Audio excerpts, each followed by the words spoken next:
Okay, and now we're recording. And what you're just going to do is you're going to aim the camera at whoever's talking, okay? Don't do it too rapidly because you make people throw up when they all watch. Okay. We're at a point now where I'm confident that we can include everybody in and not run out of memory. Okay, that's fine.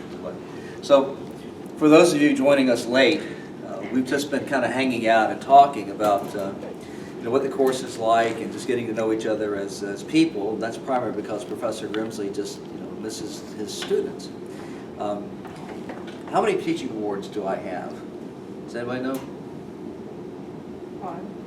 No, not that many. So I'd like to have 5, but 4. I have 3. There's one more out there that I could get. And maybe you guys will put me over the top with it. But yeah, I got the Phi Alpha Theta Award, which in 1994, that's the department one. And then 2 years later, I got the one from the College of Humanities. And then in 1999, I got the University Alumni Distinguished Teaching one. That's the highest one that there is. So I like teaching. I'm good at it. I like students and stuff like that. So I really miss being with students. And so that's why I've spent time just getting to know the students. And so what we've been talking about, by the way, this is Sam Smith, who's the camera person right now, okay? Hi. Yeah, thanks. Okay, and what we've been talking about amounts to asking person's name, what their major, minor is, why they're taking the course, and favorite movie. And so we've been going through that, but we have not been going through that like in an organized, systematic way, because I'll like spin off of something that somebody said, and then I'll sort of like go off on a tangent for like 5 or 10 minutes, and then we'll go back to the next person. So that's just how things are operating. And you might think, God, that sounds fascinating. I'm sorry I'm missing out on it. And they're like, Jesus, what a fucking waste of what a waste of time. Okay, I'm sorry. I'm sorry. It's bad. I'll edit that out. Okay, but the reason why I've deferred starting the video cam rolling until now is I was afraid that we would run out of memory before we could complete the review session and doing the substantive part. Okay. So we're going to go through though quickly with the remaining students, and then we'll talk about the questions that people have about the examination. So we'll get to the meaty part of it. But I'm sorry that more of you can't be here, because I would get to see more of you, and you get to see each other, and it would just be sort of a nice experience. You guys like? I mean, how many of you guys haven't seen each other before tonight? Is that right? Yeah. Yeah. I mean, isn't it better just to see each other? I guess, somebody needs to show some enthusiasm. Woo! Okay. That's good. Okay, so anyway, it's just nice to see people. We have it was what's the complicated title? What is it? Everything, everywhere. Everything everywhere at once. Okay, everything everywhere at once. Okay, and then you are. I did that. You already did, you did that one. See, Professor Grimsley's 63 years old now, and he's starting to lose it. Did we get to you already, or Yeah. we've already done you as well? Yeah. Okay. This is the guy who hates my guts. This guy said earlier. He just, I don't know, he just had it in for me. He was glaring at me from the very beginning. It's like he's acting like I shot his dog or something like that. Actually, was it Adrian, isn't it? Aiden's actually really cool because I've been talking to him all night. Okay, so we got to you. Okay, go ahead. I am Riley. I'm an aerospace engineering major. Taking this course because it satisfies the Project. taking this course to satisfy a gen ed, but also it was one of the more interesting courses I think is offered. Is it still interesting? Yes, it is still interesting. Like very interesting? Yes, I would say very interesting. I really enjoy it. Fascinating? I would go so far, yeah. You can't stop telling all your friends about it? Just one fountain of Endless enthusiasm. endless enthusiasm. You got an A. You haven't got So, okay, so keep going. Yeah, one of my favorite movies is Godfather. Godfather. Okay, now, Godfather 2, which is the better movie? 2. I think so too, but I think so also. But of course, you wouldn't have a Godfather Part 2 without the original. It's really it's the two movies combined, I think, they're really great. What do you think of Godfather 3, Part 3? Haven't seen it. Haven't heard great things about it. It's worth seeing, but it's just not on the same par as the others. That's one of my favorite films. Okay, go ahead. I'm Matthew. I'm a marketing major. I took this class because I like history. My favorite movie is probably Interstellar, but like my favorite war movies are probably like Troy, Gladiator, and The Last Samurai. So Troy, you must be all over the Homeric. Yeah. I've watched that movie so many times. I like didn't even like really look over most of the stuff. I kind of just took the quiz. It was pretty easy. Yeah, that was an easy read for sure. Sorry. Oh my God.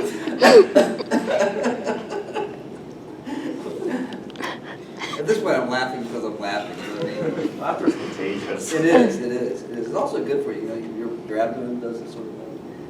It's supposed to be good. And that's, by the way, that's what laughing gas does. It makes your abdomen like the way it is when you're laughing. So you're not literally laughing. You kind of are because after a while you're laughing because your body's moving in this kind of funny way. Okay. So. All right, so Troy and Homeric Board electric board movies. Now it's your turn, Student Alumni Council, man. What does that even mean, Student Alumni Council? Excuse me. So it's on his golf shirt with the Nike flash. We actually just inducted our new members today. We to do that, we go and find them on campus, like we stalk them and hunt them down and hand them a balloon.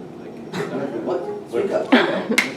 We have to stalk them on campus. We have a balloon, and then we hand it to them like, congratulations, this balloon's a symbol of like our faith in you, like you're gonna do great. And we just put on events around campus. Like, did anyone go to the volleyball tournament at the RPAC? That was us. What else did we do? Just a lot of networking stuff with alumni.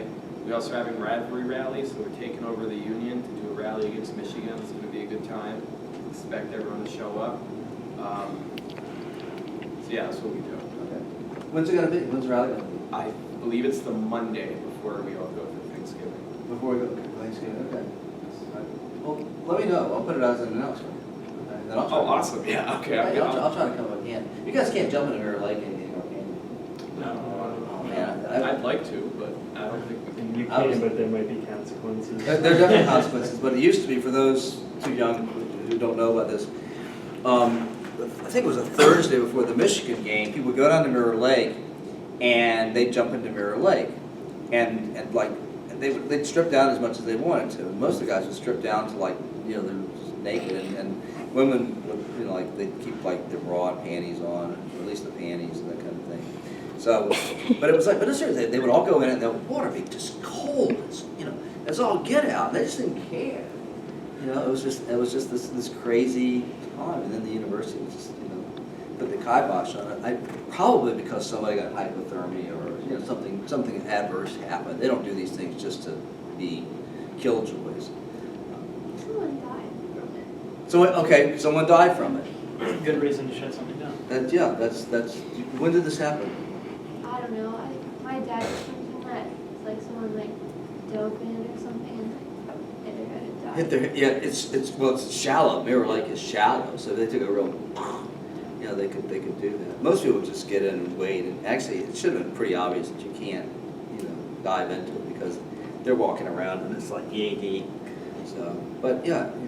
Well, I heard. Doesn't the sign specifically say no diving? Did a jump. They did a jump in. Yeah. I'm not swimming at all. That's funny.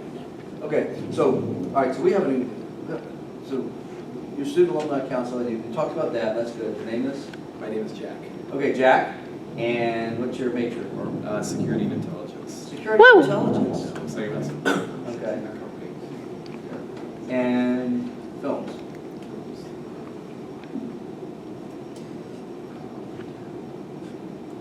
Oh, come on, it's a favorite movie. You can't think of a favorite, just think of I something didn't you say, I like. didn't say the favorite movie because, yeah, that. Okay, a that few chokes nights up. ago, I was like up till 2 a.m. and I watched Argo. That was very good. Argo's I really love good, Argo. yeah. It's very, Argo- very yeah. well done. Argo's good. It's based on a true story. When the hostage taking took place during the Iranian Revolution, November 1979, there were some American diplomats who were not captured. They were not among the hostages who were held for 444 days. They got into the Canadian embassy. But then the problem became they had to get out of the Canadian embassy. They couldn't stay there indefinitely. The Revolutionary Guards did not know that they were there, and there was no telling what they would do if they found out. So the way that this was done, is just awesome, and you would never expect it in a million years, and I'm not going to spoil it for you. You just have to watch Argo. Okay, so that is a good movie. That is a good movie. Okay? Move forward just a bit, please. Is everybody gone? Yeah. Okay, good. All right. So, I'm just Mark, okay? So, Mark. I was an undergraduate here, matriculated in 1977, graduated in September 1982, which took me the better part of 5 years, but I paid for it myself, tuition myself. While I was in school, I worked between 25 and 35, sometimes 40 hours a week to get through it. I graduated with a 3.16 GPA. And the reason, you're like, that doesn't sound good. So you're right, it's not. I'm not doing vaccination. Oh, okay, but it's still, 3.16 is what? That's like slightly better than a D average or something. But the reason for that is because the courses that I liked, I got A's in. The courses that I didn't like, I got whatever I got. Take a gentleman C or this kind of thing. And so I was really scattered in that way. There's a story I would like to tell sometime about the consequences of that transcript that was really dicey. A major opportunity that I would otherwise have had that might have changed the whole trajectory of my life in a different way. I didn't get because I had an inconsistent transcript. And that was what they keyed in on. It wasn't my GPA, it was the inconsistency in the transcript that killed me. In terms of getting into graduate school, with a 3.16 GPA, every year now I'm turning away graduate applicants with like 3.6, 3.7 even, this kind of a thing. It's just so. But anyway, I then went into the Army National Guard. I did my basic training at Fort Sill, Oklahoma. Then while I was at Fort Sill, I turned 24 years old. I already I'd already graduated from college. And while I was at Fort Sill, all the guys around me were 18 years old, and I was 24, and I realized, oh my God, my life is not out ahead of me. This is my life. I got to figure out what I'm going to do with it. So I saved up as much money as I could, and my mom had died. There was a small inheritance from that. I just scraped together all the money I had, and I went to London and lived for a year in London and had just enough money to live in London and pay tuition to go to the War Studies program at King's College London. Okay. And the way I got into that was because Margaret Thatcher, had a just was defunding English universities left, right, and sideways, and so they were glad to have anybody who could just pay them full fare, and that's what I did. I came back, and then in September 1986, I was diagnosed with bipolar disorder. I had just gone to work for a magazine here in town, Civil War magazine, and I was having a great time. But then I had the manic episode. In fact, it was a great time, but the people who ran the place, they were very. I made it a pressure cooker, and it just pumped me into a manic episode. And then as soon as I went into the hospital, the guy terminated me. His name was Dave. He's not a bad guy, but he thought, oh, this guy's crazy. He's going to axe murder my family. I'm serious. I'm absolutely serious. And because he didn't make any secret of the fact that he terminated me for medical reasons, if he just said, Grimsley parts his hair the wrong way, that would have been all right. But to have terminated me on the basis of a medical condition it turned out not all right, because but just barely, because the Americans with Disabilities Act had not come in yet. But there had been a case that was recently decided to the effect that alcohol was considered an addiction, okay? And you couldn't terminate somebody on the basis of being an alcoholic. And so an attorney that I've been dealing with in terms of being executor of my mom's estate pointed this out and said, you know, go to the Ohio Civil Rights Commission and see what you can do. The Ohio Civil Rights Commission found that yes, you know, I could not be terminated on the basis of having a mental illness. It's the first time in Ohio that that decision was made. And the only reason I don't own that guy's magazine is because he employed fewer than 4 people. It was a small magazine. Any more than 4, and the statute would have taken him down, and I would have gotten it all. That would have sucked because I wouldn't run the magazine. So I lived with my father, who didn't want me there for a while. He didn't want to think I had bipolar disorder. I lived in that house. He'd go off to work every day. The house was full of guns and ammunition that was locked up. And I realized if I stayed there, I was going to die. My father was telling me, you know, there's got nothing wrong with you that getting a job will fix. My psychiatrist was saying the stress of getting a job or looking for a job. Who's looking for a job? Who's looking for a job? None of you? A little bit. Okay, is it stressful? Yes. Okay, it is stressful. Okay, thank you. The psychiatrist, you know, was saying that the stress of looking for a job will kick you into a manic episode. So I couldn't stay with my father anymore, and I couldn't. And he was like, you know, and I had to have some kind of money if I was going to move out. And the psychiatrist said it's going to kick you into a manic episode. So what I did was, the way I squared the circle was, I got a job at Burger King. On campus, actually where the CVS is now, across from the Buffalo Wild Wings. And I started my life over again, working minimum wage at Burger King. And very few people helped me. And once I got into the PhD program here, which I managed by the skin of my teeth, I excelled. That's when I found myself, and I just did very, very well. 5 years later, when I graduated, I became the first product of the OSU history department, first graduate to be hired directly onto the faculty. It had never happened before. And when I was given the contract for my job, I took it to the Burger King that I'd worked at, sat down at the table and signed it there. Okay. So that's how I became, so I was once an undergraduate like you, then for the last 30 years I've been a professor, and I've had all kinds of experiences being a professor. Lots of them good in the early running, and then difficult ones, and now this online teaching thing is really different. Why am I teaching online, by the way? You know, I mean, obviously I'm not wearing a mask. I'm not, you know, not bothered about being on campus. So why am I teaching online? Yeah. Guessing you had to. I had to. Well, why did I have to? I don't know. And they're not making me teach online. Yes, Sam. Was it to spend more time with your daughter? No. No. No. It's like a big softball hanging out there. Okay. When you have bipolar disorder, what is bipolar disorder? Isn't that kind of where like your personality changes pretty quick? Not quite personality. I mean, kind of, sort of. Your mood? Yes, not too, yeah, go ahead. You cycle between manic and depressive episodes. Well, you can, right. You cycle, it's like a biochemical abnormality that sort of artificially raises and lowers the volume of one's emotions. It can be controlled with medication, that helps. Seeing a therapist helps. Psychiatrist, exercise, diet, which I could work on, that would help. But there's all kinds of, living a connected life helps. So there's a lot you can do.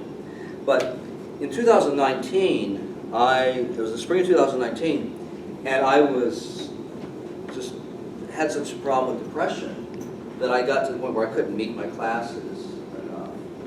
And so it was at that point that we kind of, to work the problem, we thought, well, you know, if you were to, Mark, why don't you think about teaching online? Because, you know, that course is kind of front-loaded, and if you're feeling low for a few days, it's not going to be a big problem. I didn't want to do that. I resisted that solution until the pandemic hit. And of course, I crashed and burned along with everybody else when the pandemic first hit. But then I taught History of War online for the first time, and it was really interesting in a different kind of way. I put in 15-hour days. I mean, all those illustrations and stuff that just go right by, I spent hours and hours trying to find, you know, the right ones to use. And the film clips and so forth that I use, and the videos, I spent hours looking for those. But I just found that it was a fascinating new problem, a new way to teach. And so I found it really interesting. It's a huge time suck. But that's why I do it. It's a combination of, you know, if I'm feeling low, I can do a minimal amount of work, you know, on the course for a particular day. If I shut down entirely, it's not going to be a disaster because, you know, I don't have to cancel class and so forth. So that's why I do it. I think I'm going to start teaching face-to-face again, though, because, you know, I just rather be around students. So, anyhow, okay. Let's at this point we're going to do two things. First of all, we're going to hand the camera off from Sam to Jocelyn. Nope. Okay. Sorry, I'm just. Oh. Elisa. Elisa. Okay, I've got Elisa. Okay. I'm going to hand the camera off to Elisa. Okay, I'll just take It's it. plugged in still. Oh, it's plugged in? Okay. Yeah, you plugged it in. I plugged it in, okay. Well, here, just, no, not that. Get the plug itself. The other end. This thing here. Yep. Okay. All right. Take this out. I just don't want to make the camera go all over the place. It doesn't matter. You know, we're not making a Hollywood epic here, okay? You said not to jostle around. Well, yeah, we're going to jostle around a little bit. Hey, look, don't get don't get all dizzy and so forth watching this kind of thing here. It's only going to happen just for a minute, okay? Okay. So now we'll plug it in here, and Alyssa is going to start taking care of it.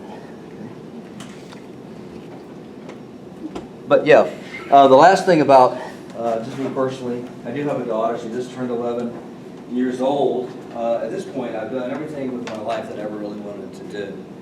And the one remaining task that's vital is to be a father to my daughter.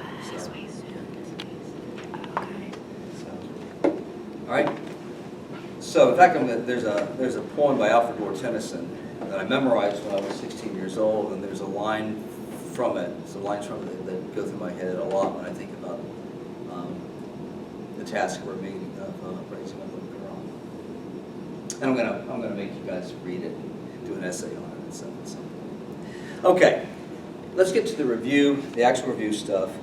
Okay, and rather than sort of do a kind of a walking through lecture by lecture by lecture, let's just talk in terms of questions that people have. First of all, how many of you feel sort of apprehensive about the exam? Okay, you do what? I wouldn't call it test anxiety. It's just like I guess that's the big one. You never really know what's going to get thrown at you. It's the big one. You never really know what's going to get thrown at you. Yeah. You never really know what's going to get thrown at you. Well, I suppose you do, but You never really know. Jeez. Here. There's all these videos and stuff like that. Yeah. I guess it's more of an internal thing. Like, what if I miss something? Like, or I'm just incompetent with my reviewing skills. Like. So it's an irrational. Yeah. Yeah. I imagine your grades are pretty good. You seem like the kind of person who get good grades. Are they? Huh? I'd say so. Okay. Yeah. Yeah. You're gonna do fine. All right. You're gonna do fine. You're gonna do fine. You're gonna do fine. Okay. Listen, and you who can't be there. This is not a difficult exam. Sam. No. Your Army. Okay. I'm pretty sure it happens in the Air Force too. But in the Army, okay, basic training. Okay. There's a task that you need to perform, and you don't do it right. What happens then? You get smoked. Well, you get smoked, but then what happens? This is the test at the end of the cycle to see if you've learned the skills that the Army wants you to learn. So you get it wrong, and then what happens? You try again. Huh? You try again. Yeah, they make you do it again. You know, and then you get what's called a second time go, right? And usually it only takes a second time. But what if you don't get it done right the second time? I guess then you fail. No. You keep It's going. hard to do. No, yeah. They might recycle you and put you in with another platoon, you go through the whole thing again. But they're not gonna like kick you out because you didn't do the thing. So the point is, you're supposed to learn certain things, right? And so it's not as though, oh, I missed that question, I'm never gonna see it again, so, given that I have the philosophy that's basically around this material that I want you to learn, what do you suppose might be on the objective portion of the exam? Yes? The quiz questions. Some of the quiz questions, yes. Quiz questions that people commonly missed, okay? So those are you're gonna see those again, okay? What else? I mean, quiz, what's, put it this way, the war chariot, how come you have war chariots at Fertile Crescent and China at about the same time? Who got that question right? I haven't looked. I don't remember. I mean, the grade's been released, so yeah. You got it right? Okay. Most people got it wrong. Horrendously wrong. I'm curious now. It was because they ripped it off, they both ripped it off Central Asia, right? Yeah. They didn't rip it off of Central Asia, not fused to Central Asia, but that's it. That's it. So, I'm not saying that the question about why the war chariots turned up in China and the Fertile Crescent about the same time. I'm not going to guarantee you that it's on the objective portion of the exam. I'm just maybe, right? Okay. Okay. So. It is already available, so we could know. You could know, yeah. Once you're in, so there's no going out. And by the way, for those, to let you know, I've given people a lot of time, way more time than you're going to need to do the exam. I just figured, why put you under, time pressure and so on. There are certain short answer, or not short answer, but there's certain ones where I just sort of ask you, like, who was the guy that did thus and such? And yeah, you could go on the internet and find out. I'm trusting you not to. I think people live up or down to your expectations of them. If you expect students to cheat, they're going to cheat. If you expect students to be, true to their character, and so on, live through their character, I think that they'll do that once it's brought to their attention that it is a test of character, whether you go on the internet when you're told not to, and so on. So, but yeah, there'll be fill in the blank ones. There'll be, but what I was getting at is the identification questions will show up first, okay? And then those are followed by short answer questions. And then once you get out with it, in the military, if you dropped your weapon, you had to go down with it and do. So every time something like that happens, I just.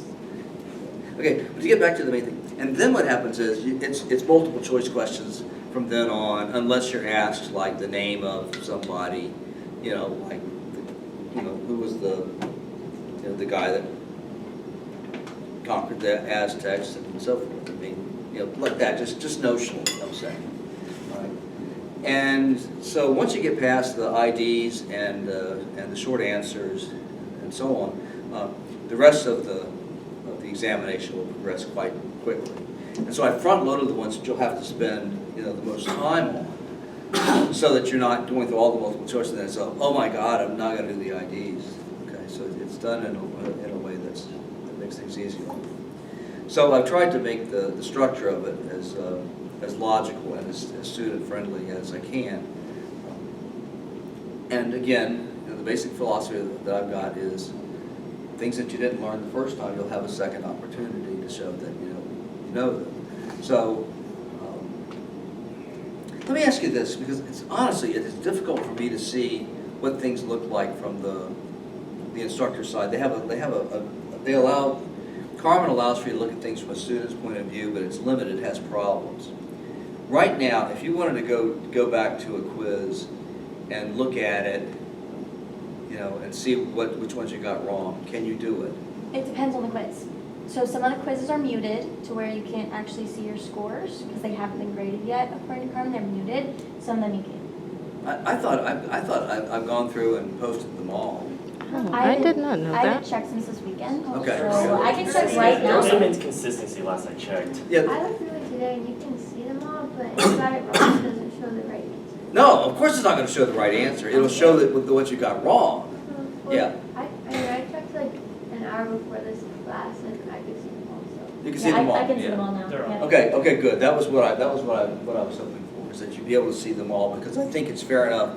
In a face-to-face class, you get your quizzes right back, and they would show you the questions you got wrong, and so but you would have that as a resource for examinations. So I've tried to do that. And by the way, the reason why those quizzes are remaining hidden, you know, and people getting frustrated and so forth, is Carmen hides those things by default. And you know, and it's like I forget. I mean, it's just like it's not on my radar that, you know, the quizzes, the grades have been posted and so forth, but you know, they're still hidden because Carmen has hidden them. And I had to go. Carmen's not easy to work with, and I had to go drilling down through it and so forth to change Carmen's default to what I wanted, which would be it automatically shows people their grades when, you know, when the grade is put up. So that problem is solved now. But it's funny, sometimes people, I never, okay, so let's get on with things.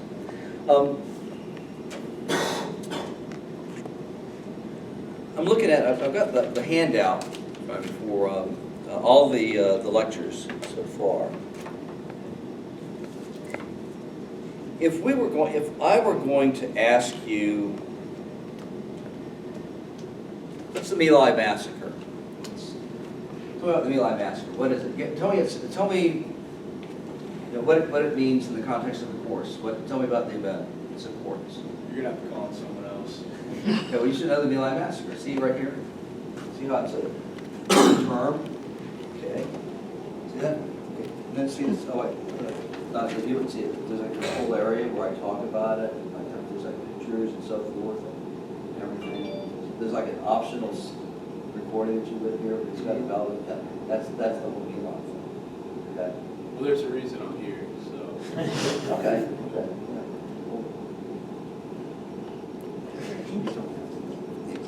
Sweet. But maybe, yeah, you say that now, but I mean, you know, it's gonna be on the final. Awesome. Yeah, awesome. Yeah. Awesome. Okay, so, all right, so who doesn't know My Lai massacre? I do. Come on, Sam. Okay. You know everything. There was, I'm being funny. I had a professor though. There was a guy it was actually a graduate student. There used to be courses where undergraduates and graduate students could take. And this graduate student was like raised